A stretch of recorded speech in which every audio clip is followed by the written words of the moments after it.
నమస్కారం, నేను రవీందర్. ట్రిపుల్ఎస్ న్యూస్ కు స్వాగతం. ములుగు జిల్లాలో అభివృద్ధి పనులకు మంత్రి సీతక్క శ్రీకారం చుట్టారు.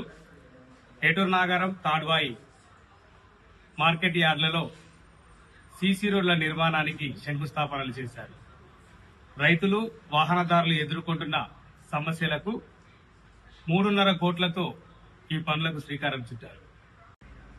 ములుగు నియోజకవర్గంలోని మార్కెట్ యార్డుల అభివృద్ధికి ప్రభుత్వం ప్రత్యేక చర్యలు చేపట్టింది.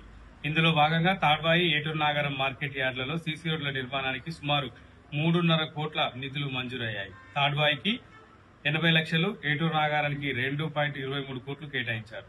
ధాన్యం తరలింపు సమయంలో రైతులు, వాహనదారులు ఎదుర్కొంటున్న ఇబ్బందులను దృష్టిలో ఉంచుకుని ఈ నిధులు మంజూరైనట్లు మంత్రి సీతక్క తెలిపారు.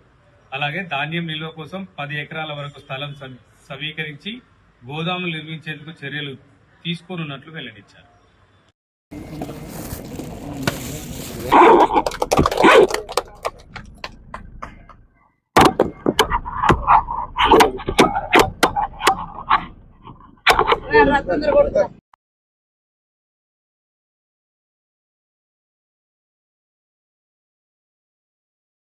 ములుగు జిల్లాలో ములుగు నియోజకవర్గంలో మరి మార్కెట్ కమిటీ ప్రాంగణాలలో సీసీ రోడ్ల ప్రారంభోత్సవ కార్యక్రమాన్ని దాదాపుగా మరి 3.5 కోట్లతోటి మనం ఏర్పాటు చేసుకోవడం జరిగింది.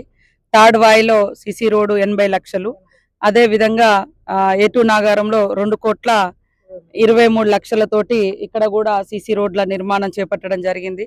రైతులు ధాన్యం తెచ్చినప్పుడల్లా వాళ్ళ వెహికల్స్ కానీ వాళ్ళు కానీ ఇబ్బంది పడుతున్న నేపథ్యంలో గౌరవ తుమ్మల నాగేశ్వరరావు గారి దృష్టికి, అగ్రికల్చర్ మినిస్టర్ గారి దృష్టికి తీసుకెళ్లడంతో వారు ఈ యొక్క శాంక్షన్స్ ఇవ్వడం జరిగింది.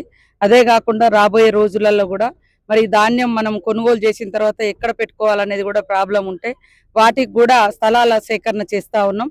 5 ఎకరాల నుంచి 10 ఎకరాల వరకు చూసి మరి అక్కడక్కడ గోడౌన్స్ కూడా నిర్మాణం చేసి మరి రైతులకు అందుబాటులోకి తీసుకొస్తే రాబోయే కాలంలో వర్షాల అప్పుడు కానీ లేదా ఇతరత్ర ప్రాబ్లమ్స్ ఉన్నప్పుడు కానీ స్టోరేజ్ చేసుకోవడానికి అవకాశం ఉంటుంది. కాబట్టి ఈ యొక్క కార్యక్రమానికి అధ్యక్షత వహించినటువంటి రేగా కళ్యాణి గారు, మార్కెట్ కమిటీ చైర్మన్ గారు, వైస్ చైర్మన్ సారంగపాణి గారు, అదేవిధంగా డైరెక్టర్లందరం కలిసి మరి తాడ్వాయిలో, ఇక్కడ ఏటూరు నాగారంలో పెద్ద ఎత్తున సీసీ రోడ్ల కార్యక్రమం మార్కెట్ యార్డ్లలో చేపట్టడం జరిగింది. రాబోయే కాలంలో మిగతా ఏరియాలలో కూడా శాంక్షన్ చేయించుకోవడంతో పాటు గోడౌన్స్ కూడా మరింత ఆధునీకరించే విధంగా నిధులను తీసుకొచ్చి పనులు చేయించడం జరుగుతుంది.